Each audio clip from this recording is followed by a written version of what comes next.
Pisces, tignan po natin kung ano po ang request ng iyong spirit guide ngayong 2024. So, meron tayong ginawa last year. Ano din yung request ng spirit guide mo? Ilalagay ko na lang po yung link sa comment section para po mapanood nyo din kung interested kayo or kasi merong mga bago po dito sa ating channel, so baka di pa nila yun napapanood.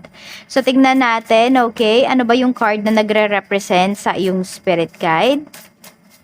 Meron tayo dito, meron akong naririnig toron, medyo crunchy siya, hindi ko alam kung toron ba yan, chicharon, basta something crunchy, ayan. Mag-alay kayo sa inyong spirit guide na something crunchy, pwede rin chichirya, ayan. So, could be, kung ano man tong favorite ninyo na chichirya, pwede nyong i-offer sa kanya. Oo. So, ang card na nagre-represent sa spirit guides mo is Ten of Swords, okay? So, yung spirit guides mo, medyo, ayan, parang pinupush ka talaga niya. And yung spirit guide mo is gusto niya na ikaw ay laging lumalaban. I mean, syempre yung nasa tamang lugar naman. Okay, ayaw niya na nagpapaapi ka. Pisces, itong spirit guide mo, palaban itong spirit guide mo. Tingnan natin. Hindi ko alam kung meron bang namba-backstab dito. Okay. So, tigilan niyo yan kung meron dito namba-backstab. So, wala naman kasing perfecto sa atin. Pero, ayan, siguro, yan yung kailangan nyo ding i-improve pagdating sa inyong sarili na kung meron kayong gustong sabihin sa isang tao, sabihin nyo na ng harapan. Okay? Tingnan natin. Paano mo pa mapapalalim ang connection mo sa kanya? We have Queen of Pentacles. Ayan po, mag-ipon daw kayo at maging, ano ba, parang alagaan nyo yung sarili ninyo, ipamper ninyo yung inyong sarili. Every time na pinapamper ninyo yung sarili ninyo, binibili nyo yung gusto ninyo, nakukuha nyo yung mga gusto ninyo, ayan po, natutuwa yung spirit guide mo. Parang may pagka-badass yung iyong spirit guide. Tingnan natin, okay, Justice. Pero gusto niya din naman na maging fair ka dito. Kaya nga, ang tinuturo niya sa'yo dito is gusto niya kapag meron kang sasabihin, sabihin mo ng harapan dun sa tao. Okay? So, tingnan natin kung ano pa ang request niya sa'yo. King of Pentacles. Ayan. So, maghanap ka daw nung mga tao na makakatulong din talaga sa'yo. Ayun yung sinasabi niya. Yung parang magtutulong kayo, Pisces. Oo. Napakawais po ng spirit guide mo. Yun yung nakikita ko sa kanya dito. Tignan natin ano ba yung mga bagay na need mo pang i-improve pagdating sa iyong sarili. So, we have that card revert. Ayun nga, pagbabago talaga yung gusto niyang anuhin sa'yo eh. So, kung nagbabago ka, Pisces, maraming nakakapansin yan, okay lang. Magbago ka kasi para naman to sa future mo. Okay? So, gusto ng iyong spirit guide na mas mag-mature ka pala yan. Mas mag-mature ka ngayong taon na ito. Oo. Kaya din gusto nga niya na harapin mo yung mga problems mo. Harapin mo yung mga ghosts mo. Harapin mo yung mga monsters mo ngayong taon na ito. Gusto niya magpakatotoo ka sa sarili mo ngayong taon. Tignan natin, okay? Ano pa yung mga, ayan, the wheel. Ayun nga po, gusto niya talaga ay maging matagumpay ka. Okay? Yan yung kailangan mong i-improve sa iyong sarili, na i-grab mo yung mga opportunities na dumarating sa life mo, wag mo nang palampasin.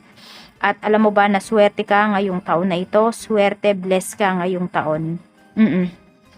Ten of Pentacles. Ayan po. Madami ka ditong, yung iba sa inyo kung nagbabalak kayo na bumili ng mga properties, talagang mabibili nyo yan ngayong taon. Ang ganda ng finances ninyo. Ito kasi mga papers din kasi to yung Ten of Swords natin. So, pwedeng may pag-travel dito. Ayan, baka magta-travel yung iba sa inyo. Huwag kayong mag-alala, guided kayo ng inyong spirit guide. Kung nitong mga nakakaraang taon, nagpa-process kayo ng mga papers, walang nangyayari. This time, once na decided talaga kayo, yan yung gusto ninyong puntahan. Okay? Talagang tutulungan kayo ng inyong mga spirit guides. Wala nang tanong-tanong, no?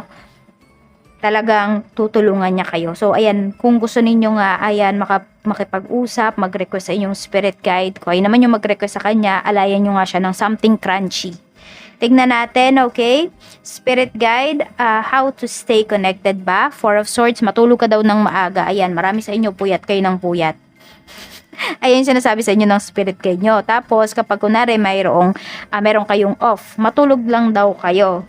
Yan, I mean, kung wala naman kayong mahalagang gagawin, di ba? Pagpahingahin nyo daw yung inyong sarili, yung inyong katawan. Tignan po natin, card to represent your life purpose. We have the Sun. Okay? Some of you, Pisces, ay bearer talaga kayo ng good news. Ayan po, baka meron kayong mga good news na gustong i-share sa ibang tao. Ayan, at saka kayo yung tipo ng tao na magaling kayong magpalakas ng loob ng ibang tao. And malakas din kayong magpababa ng self-confidence. Kaya ingatan ninyo yung mga sinasabi ninyo. Ingatan ninyo yung mga naiisip ninyo, yung mga ideas ninyo na ilalabas ninyo sa bibig po ninyo. Kasi madami talagang maaapektuhan. Meron tayong Ace of Pentacles. So, ayan, marami kang iha-harvest ngayong taon na ito. Sabi ko nga sa inyo, madami kayong mga, sabi ko nga, blessed talaga kayo ngayong taon na ito, Pisces. Okay? Tingnan natin, ano ba yung mensahe sa'yo ng iyong spirit guide? We have strength. Ayan, gusto nga niya talaga maging mas malakas ka pa. At mas malakas na harapin yung mga goals mo, yung mga kinakatakot mo. Tingnan mo, 'di ba? Matapang talaga yung tao na 'to. So, yun yung gusto ng spirit guide mo. Maging matapang ka, hindi lang kapag nakatalikod yung taong kausap mo.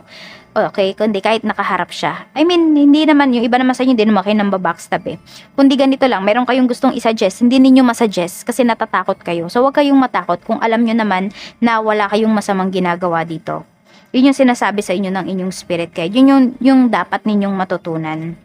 Okay, 9 of Wands. And pahalagahan mo daw, ipaglaban mo daw kung ano yung sa tingin mo talagang tama. Kasi gusto nga din talaga niya na maging, ano ka dito, maging palaban ka rin talaga at the same time. Ayan.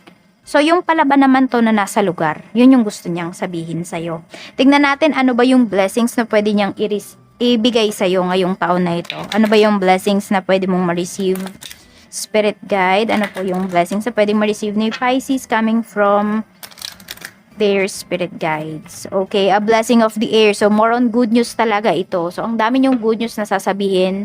Ang dami niyong good news na sasabihin sa ibang tao. Ang dami ninyong good news na marireceive ngayong taon na ito. Ayan po. Tapos may communication din dito. Mahalagang, mahalagang usapan. So, kung meron kayong tao na gustong makausap, or could be gusto nyo talagang maka-resonate, maka-communicate, maka-connect sa inyong spirit guide, gawin nyo na yung sinabi ko.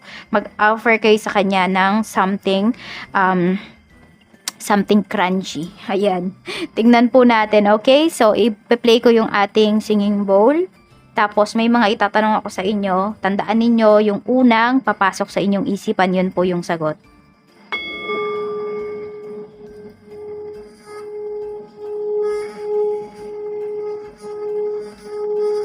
Ilan ang spirit guide mo, Pisces?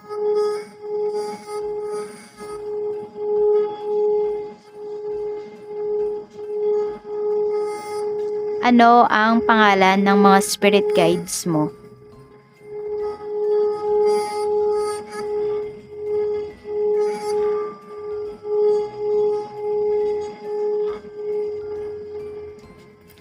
Yan po ang mensahe sa'yo, Pisces. And I hope you stay connected to your true self, to your higher self, to your spirit guides ngayong taon na ito.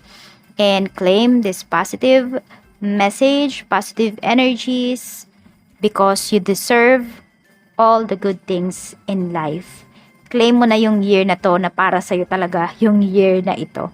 Yan lang po. Maraming salamat and see you again on my next video. Bye!